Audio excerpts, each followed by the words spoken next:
Bismillahirrahmanirrahim. Assalamualaikum warahmatullahi wabarakatuh. Pertama saya ucapkan terima kasih kepada pimpinan kami Bapak Ibu Kurniawan SPM yang hadir pada hari ini.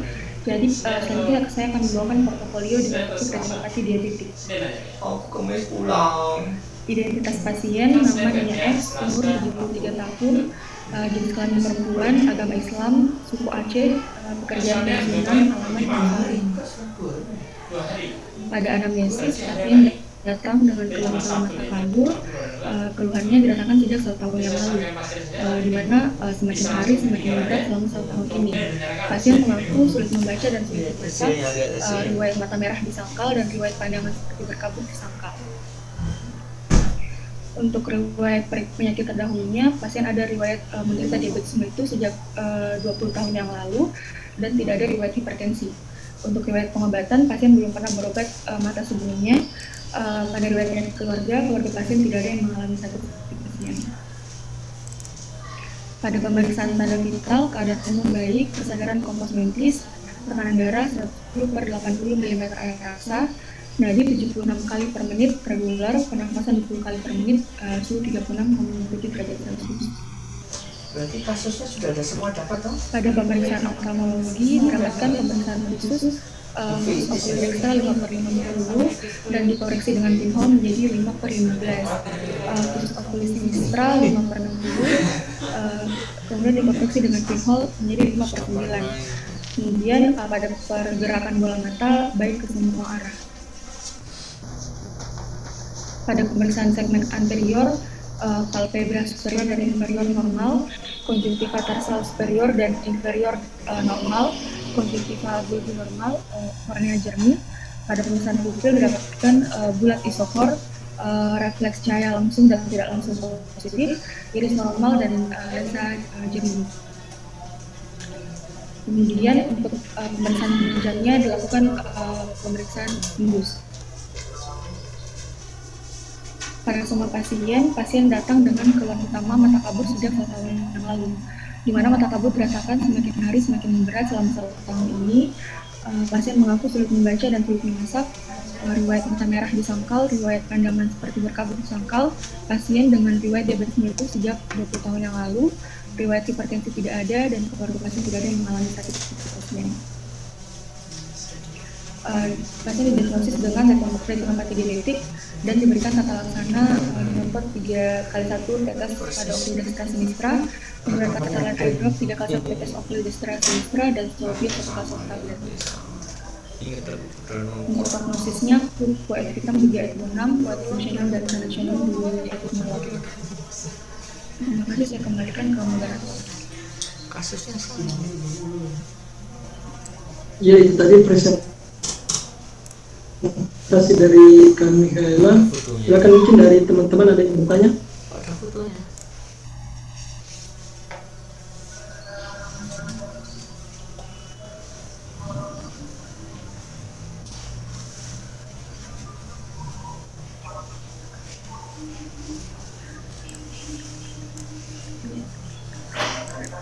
Ya, tapi mungkin saya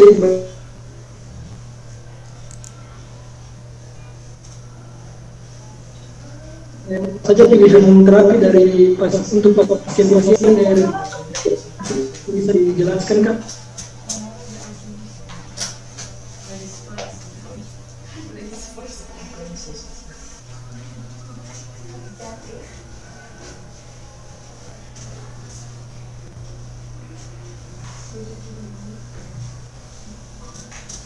Tapi dok, saya izin menjawab dok. Yang pertama itu yang dilakukan dulu kontrol faktor psikosistemik. Jadi untuk kontrol faktor psikosistemik itu dia ada beberapa poin penting yang harus diperhatikan. Yang pertama dilakukan kontrol gula darah pada pasien, kemudian dilakukan juga deteksi tanda retinopati yang mengancam penglihatan dengan sistem screening yang efektif. Kemudian dilakukan kontrol kondisi sistemik lainnya yang berhubungan dengan diabetes, termasuk hipertensi, dislipidemia, sama anemia. Kemudian kontrol juga efek diabetes pada organ lain termasuk kegagalan ginjal. Kemudian dilakukan juga kontrol resiko lain seperti riwayat merokok. Kemudian untuk terapinya itu bisa dilakukan yang pertama panretinal laser fotokoagulasi, di mana panretinal laser fotokoagulasi ini dia harus dilakukan segera pada penderita retinopatik diabetik proliferatif. Apabila terjadi retinopatik diabetes mellitus proliferatif disertai dengan adanya edema makula yang signifikan, maka kombinasi vokal dan panretinal laser fotokoagulasi itu dapat menjadi terapi pilihannya. Kemudian yang kedua untuk farmakologinya, dia untuk menginhibisi jalur biokimia tertentu yang berperan dalam proses perubahan retina yang dengan terapi obat-obatan. Untuk terapi obat farmakologi itu bisa diberikan inhibitor protein kinase C atau PKC, kemudian anti-VEGF atau inhibitor vascular endothelial growth factors, kemudian selanjutnya itu reduktase aldose dan S inhibitor dan antioksidan seperti vitamin E. Kemudian bisa diberikan steroid intravitreal, di mana ini diberikan untuk mengurangi edema makula, dan implan intravitreal flusinolon acetonate atau injeksi intravitreal triamcinolon, dengan diberikan 2 sampai 5 mg. Tapi mungkin ada yang mau kita tambahkan, dong?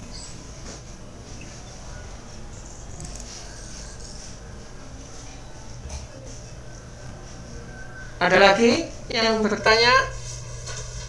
Ya dok, silakan, mungkin dari teman-teman yang lain masih ada yang bertanya.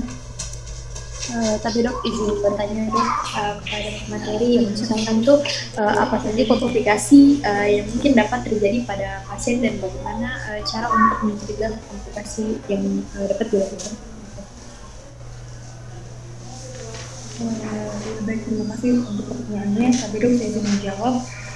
Komplikasinya itu yang pertama dia bisa terjadi perdarahan vitreous, kemudian tractional retinal detachment, kemudian bisa terjadi rubiosis iridis, di mana kalau rubiosis iridis ini dia komplikasinya sering terjadi pada pasien-pasien PDR atau yang diabetik retinopatik proliferatif, dan jika memberat dia dapat menyebabkan glaukoma neovaskular. Selanjutnya bisa terjadi glaukoma neovaskular, di mana glaukoma neovaskular ini dia adalah glaukoma sudut tertutup sekunder yang terjadi karena akibat gangguan jaringan vaskular pada jaringan aliran yang dapat menimbulkan terjadinya gangguan aliran aquos dan dapat meningkatkan tekanan intraokular. Selanjutnya terjadi kebutaan. Untuk pencegahan komplikasinya, yang pertama ada pengoperasian ini juga bisa dapat mengurangi kemungkinan komplikasi. Kemudian kan juga deteksi yang lebih dini dari diabetes retinopati, karena diabetes retinopati ini biasanya timbul tanpa gejala. Kemudian dengan pemeriksaan tubuh secara rutin pada penderita diabetes bisa juga mencegah terjadi komplikasi. Selanjutnya dan kondisi yang sesuai jika dibutuhkan juga merujuk ke dokter spesialis. Tapi dok, ada yang kita tambahkan, dok?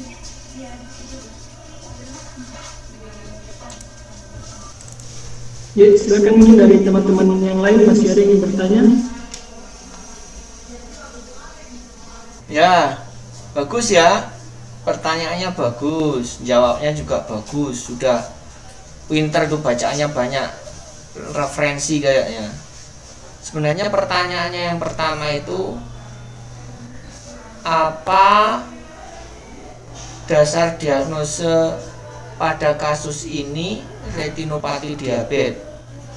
Alat-alat apa, pemeriksaan apa yang bisa kalian lakukan di puskesmas? Secara teori misela itu udah bagus menguasai, tapi kalau di lapangan nanti di puskesmas untuk menegakkan diagnosanya itu gimana? Terus tadi kan terapinya segitu-segitu, kalau di puskesmas itu ada nggak? Gimana penata laksana di puskesmas? Coba dasar diagnosa dulu, misalnya dijelaskan nggak apa yang bisa dilakukan? dari kasus ini visusnya. Pertama anamnesa visus. Slide-nya coba tampilin. Di situ anamnesa. Dasar diagnosanya anamnesa kabur sudah lama. Ya kan? Perlahan-lahan anamnesanya riwayat diabetes. Ya. Riwayat diabetes berapa tahun? 20 tahun. Kemudian kalau kabur perlahan tidak ada merah, kan curiganya bisa kelainan refraksi, bisa lensanya jadi katarak atau retinopati, ya kan? Kemudian kalian cek visusnya slide berikutnya. Setelah di visus keluar hasilnya di pemeriksaan pinhole. Sudah ngerti cara pemeriksaan pinhole? Ternyata tidak ada perbaikan.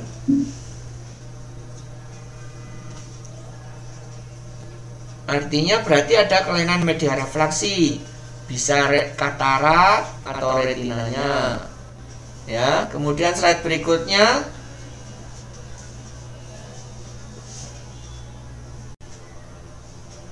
Ini normal semua, lensanya jernih, ya kan? Jernih ya, betul ya. Nggak ada iris shadow. Nah, kemudian apalagi pemeriksaannya? Kan retinopati banyak macamnya. Ini apa? Gimana? Kalian bisa fundoskopi, bisa melihat ini kan foto, bukan fundoskopi. Kalau retinopati hipertensi gimana? Kalau retinitis pigmentosa gimana? Kalau diabetes retinopati gimana? Nah, dijelaskan di sini. Kalau tadi yang disebutkan misalnya ada edema makula gimana itu tuh? Misalnya udah menguasai itu. Tapi memeriksanya gimana ini deskripsinya? Tuh. Apa kalau retinopati diabetes? Deskripsi ini.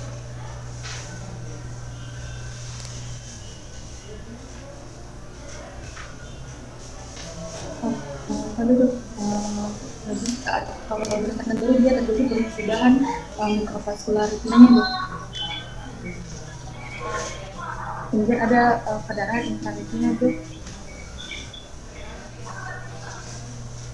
Oh, belum baca berarti. Ya sudah.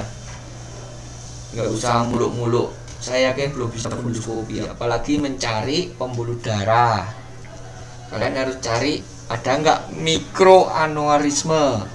Kan retinopati itu terjadi kebocoran dan penyumbatan pembuluh darah di retina.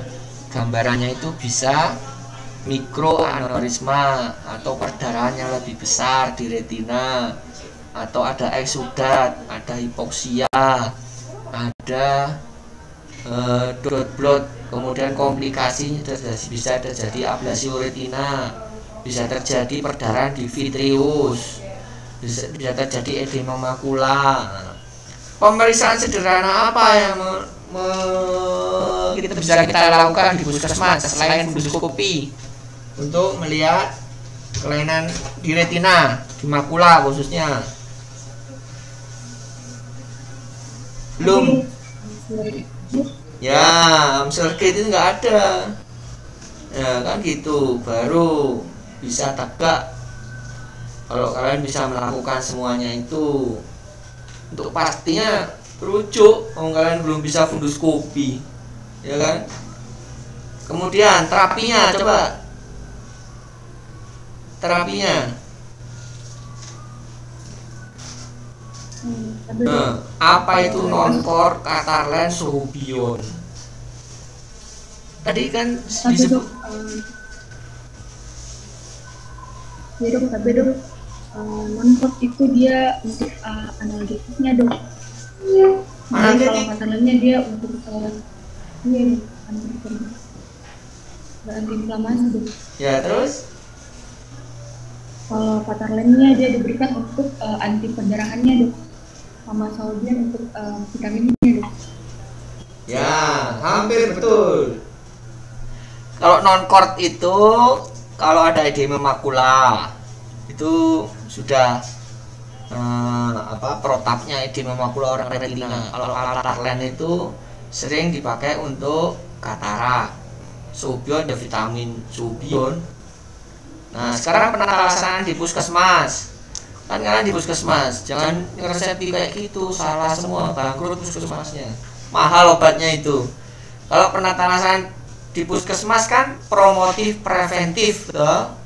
Nah tadi misalnya sudah menyebutkan sedikit-sedikit apa yang wajib dilakukan, diulang lagi coba preventif dan promotifnya di puskesmas untuk retinopati diabetes, coba diulang lagi juga biar teman-temannya tahu. Jangan ini nggak terima saya apa edukasinya dok. Iya kan pasien ini udah 20 tahun diabetes. Nah, sebagai dokter puskesmas harus bisa apa. Kalau edukasinya yang pertama dilakukan kontrol gula darah untuk pengendalian dilakukan kontrol gula darah dan pengendalian faktor sistemik lainnya dok, seperti hipertensi sama hiperlipidemia. Kemudian yang kedua bisa dilakukan kalau pada setiap pasien diabetes itu dia perlu menjalani pemeriksaan screening mata awal, di mana ini dilakukan pemeriksaan di mana ini dilakukan setiap 1 kali 1 tahun. Kemudian menjelaskan kepada pasien bahwa bila dirujuk itu kemungkinan memerlukan terapi fotokoagulasi laser, di mana terapi ini dia bertujuan untuk mencegah progresivitas dan penyebab diabetes.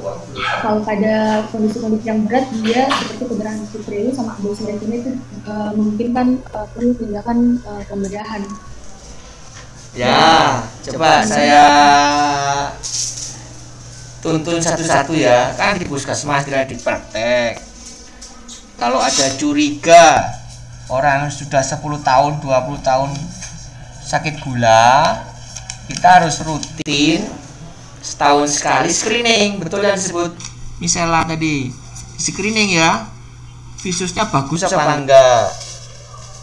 Screening yang pinter kan funduskopi langsung funduskopi orang yang diabetes itu ya, ditentukan visusnya turun apa enggak. Kalau belum turun berarti belum ada kelainan retinopati.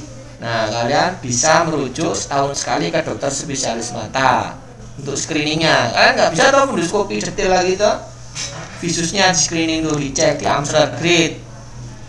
Kalau sudah penurunan visus, pinhole negatif, Amsler grid positif, dirujuklah ke dokter spesialis.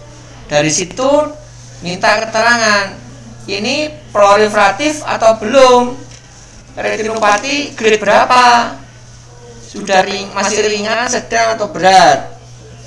Kalau sedang ya 6 bulan lagi lah, tiap 6 bulan bisa kontrol ke dokter mata. Kalau sedang berat timbul itu ya tiap bulan, 3 bulan lah, 3 bulan disuruh kontrol ke dokter mata.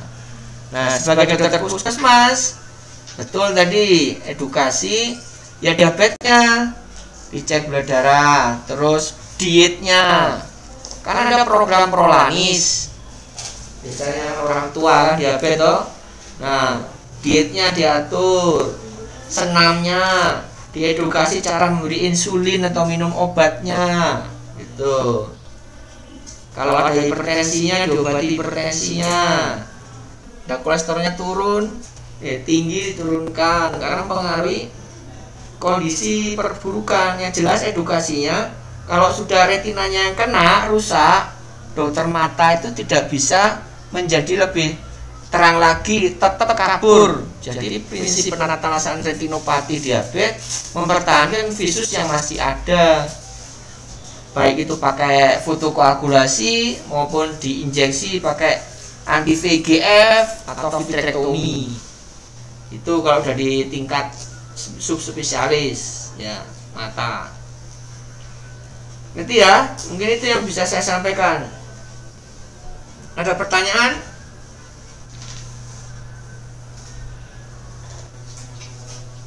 Moderator mana? Cukup ya? Jadi dok, sudah cukup dok, tapi dok. Ya, sudah cukup. sudah banyak yang antri itu